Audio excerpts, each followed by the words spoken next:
Hi, this is Mary Ellen with Portraits of Me, and today I'm going to give you a wrap up of my middle grade March reads.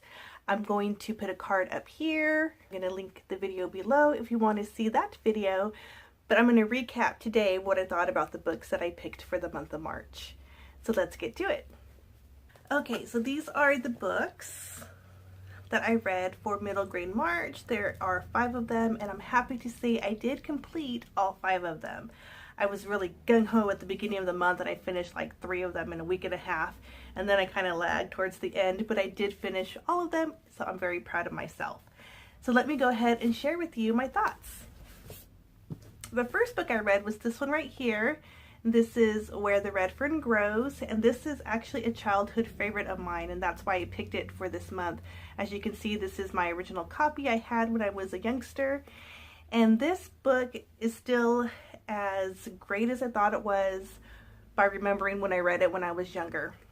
I loved the story to this book. I loved the characters. I loved the dogs and the relationship they had with their master. It's just an overall very good book, and as I was reading it, it just refreshed the scenes that I had enjoyed as a child, and although I couldn't remember the full story as I read it, I kind of was getting that feeling again, and it was a great read. I really did enjoy this. This was one of my favorite ones out of the 5 that I picked, so I'm so glad I picked this one. The second book I read for the month was Peter Pan, and this one I'm actually kind of surprised I didn't enjoy it as much as I thought I was going to. Again, this is the book I had as a child, and I don't know, I liked it. I just didn't really care for the style of writing that J.M. Barrie wrote, and I don't know, I thought the story was cute, of course, but it wasn't my favorite. So I did get through it, and I think I prefer the Disney cartoon. So yes, that's this book here. The third book I read was Island of the Blue Dolphins, and this one was a really good book. I read this one as a child as well, and I remember enjoying it then. I really enjoyed it as an adult. It was a really good book, and it's amazing that you could get such a good story from just a lonely person living on an island. But I think the pace of the story was really well written. It's not too fat, so it doesn't really lag in any areas, and you really do care for the main character as she's trying to survive on this island by herself. So this was a really good story. If you do have kids, I would highly recommend this. And I found out, because I totally forgot this, but my sister left me a comment in my last video that I live closely to this, where this takes place, and so I'm looking forward to maybe researching it a bit more and maybe even visiting the museum where it has some of the artifacts that are available to view. So that's this book here. Then I picked up Sword, and this one I have mixed feelings for. I thought it was a good story. I thought it was a good book, but the whole story was about vengeance.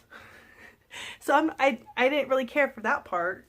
Although that's what made the story, because she's looking for the emperor because she wants to murder him to avenge her father, whom the emperor murdered. And so it was a very interesting tale. It was about her journey to finding the emperor, and then I'm not going to tell you what happens after that because that's part of the story. I don't want to spoil it for you. But as I was reading, I was thinking, this is a children's book and it has so much to do with revenge, and that kind of caught me off guard. However, as you continue to read it, you do learn it's not all about revenge after all. So you have to continue to read it and get to the ending in order for that hateful, spiteful spirit to kind of be redeemed. So this is a really good book. I did enjoy the story. I would recommend it as well. It's really cute. The last book I picked was Indian Captive, the story of Mary Jemison.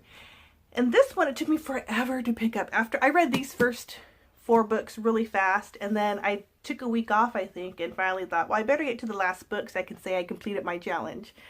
So I finally picked it up, and I am so glad I did. This is such a cute story.